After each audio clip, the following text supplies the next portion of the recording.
You may have a better chance of getting hit by a meteor than winning the lottery, but that temptation to win the big jackpot is hard to resist. 3 days wasted looking through 200,000 lottery tickets. Those weren't the lottery tickets. That was a test. These are the lottery tickets. After all, what harm could spending a few dollars do when the right ticket could completely change your life? Well, more than you think. Before you start buying weekly scratch-offs or planning the mansion you'll be buying with your Powerball winnings, here are some lottery secrets you really ought to know. Preying on the poor. States run their lottery programs because they consider it a harmless way to make money. CNN reported that in 2014, the citizens of the 43 states with a lottery spent a whopping $70 billion on it, more than all other forms of entertainment. Which means Americans basically spent more on the lottery than they spent on America. But the spending isn't distributed equally through the classes. North Carolina found the poorest counties had the highest lotto sales. Out of the 20 counties with poverty rates higher than 20%, 18 had lottery sales topping the statewide average of $200 per adult. In other words, poorer people are more likely to spend money on the lotto because it represents a dream to get out of poverty. The government isn't completely innocent in giving poor people this dream either. The lottery has been accused of targeting low-income communities through their advertisements. Can I ask you, if you won all the money, what would you do with it?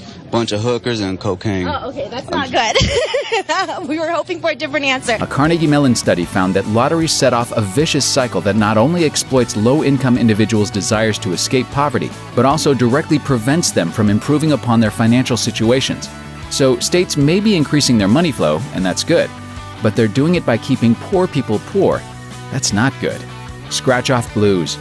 People don't just get hooked on the regular pick-your-numbers lottery. Scratch-offs are huge business. A common assumption is that since the payouts are smaller, the chances of winning are better. But no, all lottery chances are objectively horrible. Down to my last lottery ticket. Cherry. Cherry! Mule. Crud. In New York, the scratch-off with the best payoff averages a payout of 88 cents per dollar. This $30 win $1 million a year for life ticket is so good, you'll only lose $3.60 every time you play. That's still a lot better than the Lucky Tripler, a not-so-lucky dollar scratch-off that pays out only 59 cents on the dollar. Most of the scratch-offs in the $1 to $10 range pay off around 61 cents per dollar, making them at least the second worst investment idea ever. Ah, once again, the conservative sandwich-heavy portfolio pays off for the hungry investor. Oh, I'm ruined! The lottery tax. If the government called the lotto by its proper name, sales wouldn't be soaring, because the lottery should be called a tax. For starters, according to a 2002 paper by Professor Ross Rubenstein of Georgia State University, the lottery basically taxes you just for playing.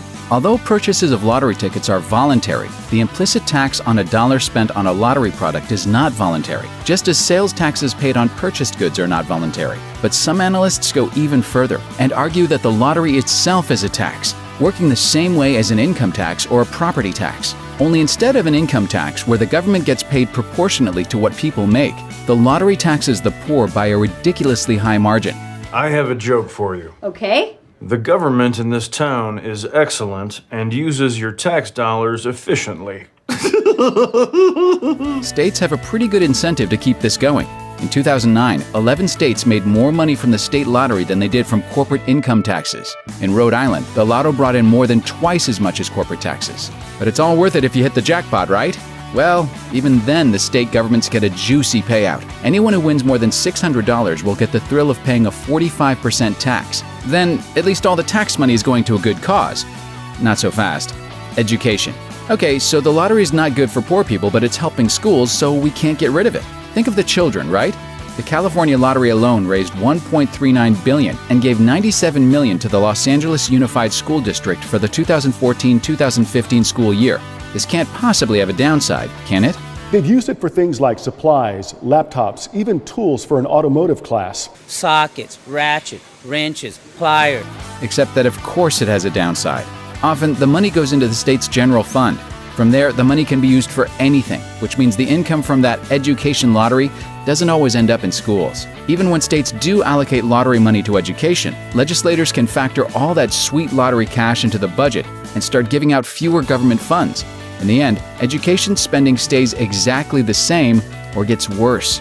According to Russ Lopez, the spokesman for the California Lottery, The California Lottery was created to supplement public schools, not to totally fund public schools, not to resolve all their problems.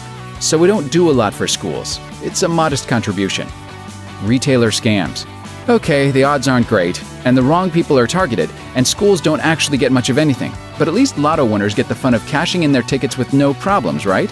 Of course not. Lottery retailers scam people all the time.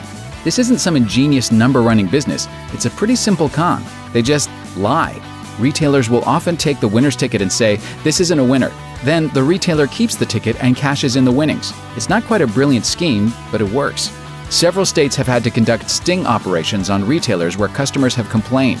The undercover cop gives the clerk a marked ticket and arrests them when they try to claim the winnings. They found the store owner did scam the developmentally disabled woman out of her lottery winnings. Sure, that undercover cop might not get the same bragging rights as the guy who, say, infiltrated a Mexican cartel, but it does curb the rampant scamming. Winning to lose. Even if everything else is bad about it, at least the lottery gives a new lease on life for the few lucky ones that defy the odds and win millions. Except, people don't usually do well with a sudden fortune. Forbes reports that a third of lottery winners end up bankrupt, and many more suffer from increased rates of depression, divorce, and suicide. That's not to say that every lottery winner throws all their earnings away, but a lot of them do. Billy Bob Harrell Jr. is a particularly sad example of winning gone wrong. Harrell won $31 million, and only 20 months later he was broke and divorced and eventually killed himself. Before he died, he said, "Winning the lottery is the worst thing that ever happened to me." Man, the lottery sucks. If you want to feel like a winner, there's a much better option out there. Make sure the mushroom's on top, and put it in the hole, and just wait. Jackpot! Thanks for watching. Click the grunge icon to subscribe to our YouTube channel. Plus, check out all this cool stuff we know you'll love too.